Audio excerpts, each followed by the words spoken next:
March 7th, 1945, 12:56 p.m. A ridge overlooking the Rhine River. Through the mist and the freezing drizzle, the shape shouldn't be there. Second Lieutenant Karl Timmermann, commanding Company A of the 27th Armored Infantry Battalion, wipes the grime from his binoculars and stares. He blinks, expecting the image to vanish like a mirage. But it remains. Below him, emerging from the fog of war, is a black, steel leviathan stretching across the swift, gray currents of the Rhine, the Ludendorff Bridge. It is massive, 2 medieval-style stone towers anchored on the near bank, mirrored by 2 more on the far side. Between them lies 1,000 feet of steel railroad track, the jugular vein of the German supply line. By all logic of war, by every standing order issued by Adolf Hitler, that bridge should be a pile of twisted metal resting on the riverbed. The Rhine is the final moat of the Third Reich. The Wehrmacht has methodically destroyed every other crossing from the Swiss border to the Netherlands to stop the Allied advance. But Remagen is standing, and it's wide open. Timmermann lowers his glasses. The adrenaline hits him like a physical blow. He grabs the radio handset. The static hisses, and his voice cuts through the noise, tight with disbelief. We've got a bridge. I repeat, we have an intact bridge. To the south, Brigadier General William Hogue receives a report. He knows what this means. It's not just a target. It's a lottery ticket. If they can take it, they can shorten the war by months. If they fail, thousands of men will die trying to cross the Rhine in flimsy canvas boats under machine gun fire. Hogue doesn't hesitate. He snaps the order. Go down there and take it. Do not let them blow that bridge. But down at the river level, inside the dark, damp railroad tunnel on the eastern bank, panic is setting in. German Captain Willy Bragg is screaming. He is the combat commander for the Remagen sector, and for days he has been begging for demolition explosives. The Wehrmacht is crumbling. He has a ragtag force of recovering convalescents, old men from the Volkssturm militia, and a handful of exhausted engineers. Bragg knows the Americans are coming. He can hear the low, grinding rumble of the M26 Pershing tanks echoing off the valley walls. He turns to the engineering officer, Captain Friesenhahn. Prepare the charges. Why isn't it done?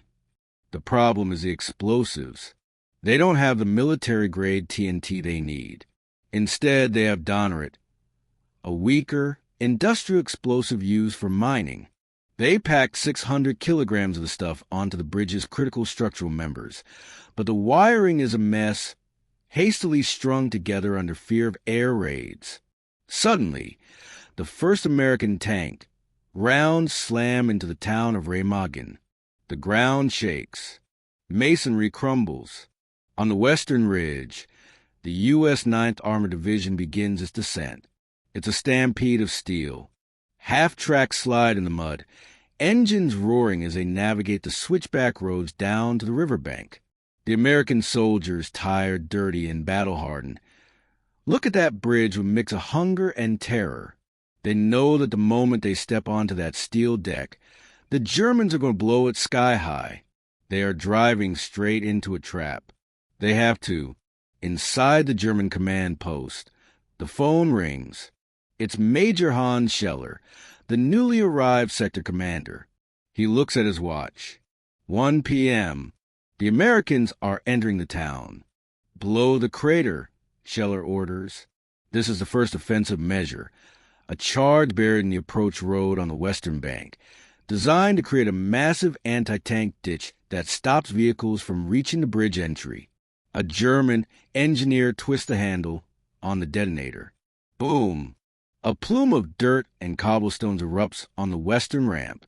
But as the smoke clears, the German commander's heart sinks. The crater is too shallow. It's a nuisance, not a barrier. An American dozer tank simply lowers its blade and begins filling it in. The U.S. tanks keep coming. Now, The only option left is the bridge itself.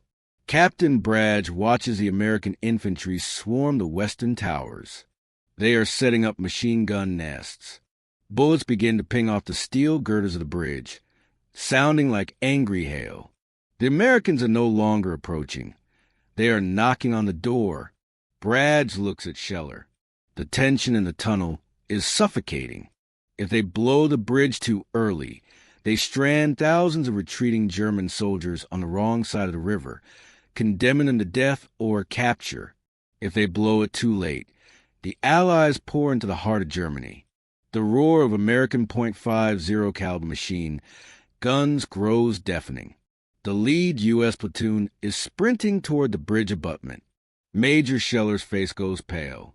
He realizes they have waited too long. "Ignite the charges," he screams. Blow it all to hell."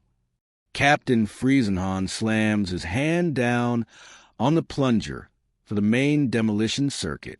The German officers brace themselves for the earth-shattering roar that will drop the 325-meter steel giant into the river. They wait for the shock wave. They wait, and they wait. Silence. The plunger is down. The circuit is closed, but the bridge stands. On the western bank, Lieutenant Timmermann sees a lack of explosion. He doesn't know if the wires were cut by artillery or if the German equipment failed, but he knows he has been given a second chance by the god of war. He waves his arm forward, shouting over the gunfire. "Cross it. Go. Go." But the Germans aren't done. As the first American boots hit the wooden planks of the bridge deck, a German engineer, realizing the electrical system has failed, grabs a flare gun. He isn't trying to signal for help. He is aiming for the emergency primer cord, a manual backup fuse that burns physically to the explosives. He leans out of the tunnel, takes aim through the smoke, and pulls the trigger. The flare streaks through the gloom, a bright red comet against the gray stone. It hits the primer cord. For a split second, nothing happens. Then, a hissing snake of sparks races along the bridge deck, vanishing underneath the heavy timber planking. The German engineer in the tunnel ducks. On the western bank, the American GIs instinctively throw themselves into mud, burying their faces in the dirt. They know what's coming. 600 pounds of explosives are about to vaporize the steel beneath them. Boom. The sound isn't just heard. It is felt in the marrow of every bone. The concussion wave ripples across the water, shattering windows in the town of Remagen half a mile away. From the American vantage point, the Ludendorff Bridge seems to convulse. The massive steel arch leaps upward, physically lifting off its stone piers. A cloud of black smoke, pulverized wood, and ancient dust billows out, swallowing the structure whole. Lieutenant Timmermann, shielding his eyes from the debris, feels his heart sink. They were so close. He watches the cloud, waiting for the inevitable crash of steel into the river. He waits for the splash, but the splash never comes. As the smoke is torn away by the wind, a collective gasp runs through the American lines. Through the haze, the silhouette reemerges. The bridge is battered. The planking is shattered. The steel is groaned and twisted, but it is still there. The weak, industrial Donnered explosives had gone off, but they weren't enough to shear the main structural cords. The bridge has survived the execution. In the tunnel on the far side, Captain Bradge stares in horror. It is a mathematical impossibility. The bridge should be gone. He screams for a second charge, for anything, but there is nothing left. The destiny of the Third Reich now hangs on a few hundred yards of damaged wood and steel. On the western bank, Timmermann realizes the miracle for what it is. But he also knows the clock has reset. The bridge is wounded, unstable, and rigged with who knows how many unexploded secondary charges. Every second they hesitate is a second the Germans can regroup or fire artillery to finish the job. He stands up, exposing himself to the sniper fire coming from the stone towers on the far side. "Get across." Timmermann roars. his voice cracking. Get across. It's still standing. This is the moment where training disappears and instinct takes over. Sergeant Alexander Drobick, a butcher from Ohio before the war, doesn't wait for a written invitation. He tightens his grip on his rifle and starts to run. Imagine running down a bowling alley while someone throws bowling balls at you. Now imagine the floor is full of holes, and beneath the holes is a 60-foot drop into freezing, turbulent water. Drobick sprints, weaving in a zigzag pattern. Bullets chew up the wood around his feet. Zip, thwack, zip. He isn't alone. Behind him, a stream of GIs pours onto the deck. But they aren't just fighting the enemy. They are fighting the bridge itself. Combat engineers Lieutenant Hugh Mott and Sergeants Eugene Dorland and John Reynolds aren't running to cross. They are running to stop the bridge from killing everyone. They spot heavy cables running along the main girder. Demolition wires. If the Germans in the tunnel find a working switch, or if an artillery shell hits those wires, the secondary charges could still blow. Mott doesn't hesitate. He climbs out onto the steel girder, dangling over the Rhine. There is no cover here. He is a silhouette against the gray sky, a perfect target for every German rifleman on the East Bank. With hands shaking from adrenaline and cold, Mott pulls out his wire cutters. He snaps the line. Then another. Then he finds a localized charge. 10 pounds of TNT strapped directly to a support beam, and violently kicks it into the river. It splashes harmlessly below. Above him, the infantry is winning the race. Sergeant Drobick is losing his breath. His lungs burn. The far side of the bridge is looming closer, the ominous black mouth of the railroad tunnel. He expects a machine gun to open up from that darkness and cut him in half. He keeps running. 100 yards. 50 yards. 10 yards. Drobick hits the dirt on the eastern bank. He rolls, bringing his rifle up, scanning for targets. He waits for the fire, but the confusion inside the tunnel is total. The Germans are paralyzed by the shock of the failed demolition. Drobick looks back. He is the first American soldier to cross the Rhine since the Napoleonic Wars. Behind him, the roar of boots only grows louder. Lieutenant Timmermann reaches the east side, breathless. He looks at Drobick, then at the terrified German soldiers beginning to surrender from the tunnel entrance. The impossible has happened. The U.S. Army has a foothold in the heart of Germany. But as Timmermann looks up at the sky, the celebration dies in his throat. The clouds are breaking.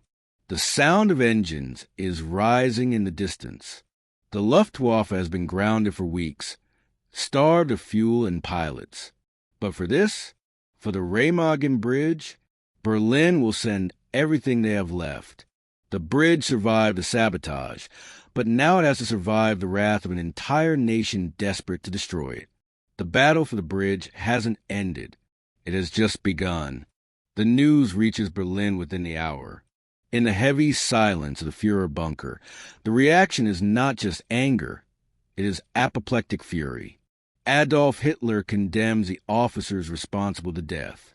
He establishes a flying court-martial to hunt down and execute anyone involved in the failure to blow the bridge. But executions won't stop the tanks. Hitler issues a new order, one with terrifying simplicity. Destroy the bridge. Use everything. For the next 10 days, the Ludendorff Bridge ceases to be a crossing point and becomes the most dangerous coordinate on the surface of the earth. It begins with the artillery. The Germans rush every available gun to the hills surrounding the valley. Heavy 170mm howitzers, screaming Nebelwerfer rockets, and mortar rounds begin to rain down on the valley floor. The topography turns the Remagen bridgehead into a killing jar. The steep cliffs echo the explosions, magnifying the sound until the noise is a continuous, solid wall of pressure. American engineers, tri-plank over the holes in the deck, are working inside a drum being beaten by giants. Then the Luftwaffe arrives. For months, Allied air superiority has been total. But now, desperate to seal the breach, the Germans empty their hangars. It is a bizarre, chaotic museum of aviation. Obsolete Stuka bombers shriek down alongside the Luftwaffe's most advanced secret weapons. Soldiers on the bridge look up to see something they have never seen before: aircraft with no propellers. The Arado AR-234, the world's first operational jet bomber, streaks over the river at 460 miles per hour, too fast for anti-aircraft gunners to track. They drop 1,000-kilogram bombs, trying to crack the bridge's spine. Messerschmitt Me-262 jets slash through the sky, strafing the columns of trucks. The sky above the Rhine becomes a solid curtain of flak. The U.S. Army concentrates an entire corps of anti-aircraft guns around the bridge. It is the densest air defense concentration in World War II. The air is so thick with tracers and shrapnel that American pilots are warned to stay away, lest they be shredded by their own side. But the Germans aren't done. The conventional attacks are failing, so they turn to the experimental. From launch sites in the Netherlands, mobile V-2 rocket batteries receive new coordinates. These weapons are designed to level London city blocks, not hit a narrow bridge. But desperation has replaced logic. Crack! The first supersonic ballistic missiles impact the Earth around Remagen.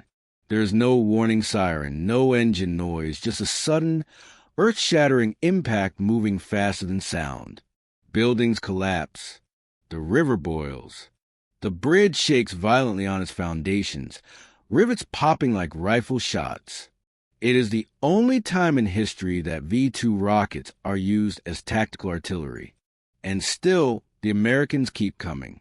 On the wet, slippery deck of the bridge, it is a scene from Dante's Inferno. Military police wave traffic forward with one hand, while shielding their faces from shrapnel with the other. Keep moving, 5 miles per hour. Keep spacing. A tank takes a direct hit, burning fiercely.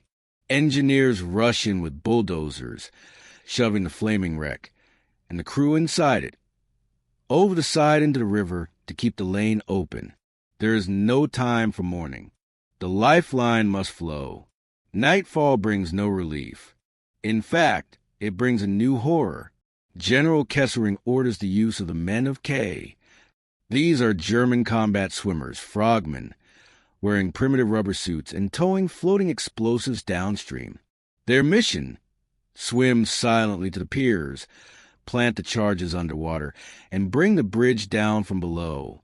The Americans counter with top-secret technology. They deploy canal defense lights, massive strobe light searchlights mounted on tanks that flicker rapidly to blind and disorient the swimmers. They line the river banks with riflemen who shoot at anything that breaks the surface. Depth charges are tossed into current every few minutes, dull thuds that crush the lungs of anyone in the water. The Rhine runs red. Through it all, the bridge holds. It is a groaning, twisted mess.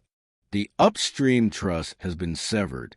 The decking is a patchwork of steel plates and timber. The entire structure vibrates unnervingly every time a heavy Sherman tank rumbles across. The engineers call it the Remagen jitters. You step onto the bridge, and your legs turn to water. You know that at any second, a shell, a bomb, or a rocket could turn you into pink mist. By March 17th, 10 days after the capture, over 25,000 U.S. troops have crossed. The bridgehead is secure. The heart of Germany is open, but the bridge is tired. Engineers inspecting the structure hear it complaining. The steel groans, a high-pitched metallic screeching that sounds like a dying animal. The constant vibrations, the near misses from 500-pound bombs, and the sheer weight of the American war machine have pushed the 1916 steel past its breaking point. On the afternoon of March 17th, a quiet settles over the valley. The air raids have paused. A squad of engineers is on the center span. welding steel plates to reinforce a damaged vertical strut. Lieutenant Clayton Carpenter is overseeing the repairs. He pauses, listening. It's a sound distinct from the artillery. It's a sharp, loud ping, like a violin string snapping, but amplified 1,000 times. Then another ping. Carpenter looks up at the massive steel arch above him. He sees the rivets shearing off, shooting into the air like bullets. The top core of the bridge is buckling. He opens his mouth to scream a warning, but the sound is already swallowed by the roar of twisting metal. March 17th, 1945, 3 p.m. It doesn't happen like an explosion. Explosions are fast. This is slow, agonizing, and terrifyingly loud. The entire central span begins to twist. The steel shrieks, a sound so piercing it drowns out the shouts of the 200 engineers working on the deck. The bridge is no longer a structure. It is a living thing in its death throes. Lieutenant Carpenter, standing on the arch, feels the floor drop out from under the world. With a thunderous crash that shakes the valley one last time, the Ludendorff Bridge surrenders, not to the Germans, but to gravity. The massive central span, weighing thousands of tons, folds on itself and plunges into the Rhine. It takes everything with it. The welding equipment, the trucks, and the men. Dozens of American engineers are thrown into the freezing, churning water, with splinters and twisted steel rain down on top of them. On the riverbanks, the soldiers watch in stunned silence. The dust cloud rises again, just as it did 10 days ago. But this time, when it clears, there is no miracle. There are only the 2 stone towers, standing like tombstones, and a gap where the road to victory used to be. Soldiers drop their rifles and run to the water's edge. Boats launch immediately. Get them out. Get them out. The Rhine is merciless. The current drags men under the wreckage. In the chaos, 28 American engineers lose their lives. Another 93 are pulled from the water, battered and broken. They are the final casualties of the Remagen Bridge. But as the medics work on the survivors, a strange realization settles over the command post. General Hogue looks at the map. He looks at the river. The bridge is gone. But it doesn't matter anymore. In the 10 days the Ludendorff Bridge stood, defying demolition artillery, rockets, and jets, American engineers had worked feverishly downstream. 2 massive tactical pontoon bridges now span the river. The flow of tanks hasn't stopped. The supply trucks are still rolling. The Ludendorff Bridge had done its job. It had held the door open just long enough for the giant to step through. Dwight D. Eisenhower, the Supreme Allied Commander, would later say that the bridge was worth its weight in gold. Because of that bridge, the Allied armies are not fighting a bloody, contested amphibious landing. They are already deep inside the fatherland. The Ruhr industrial heartland is encircled. The German defense of the Rhine has collapsed. 6 weeks later, Nazi Germany surrenders. Today, if you go to Remagen, the steel is gone. The river flows quietly past the empty stone towers, which still stand black and scarred on the banks. Inside one of them is a peace museum. But if you listen closely to the stories of the 9th Armored Division, you realize the true legacy of those 10 days. It wasn't just a bridge of iron and timber. It was a bridge of nerve. It was Lieutenant Timmermann ignoring the danger.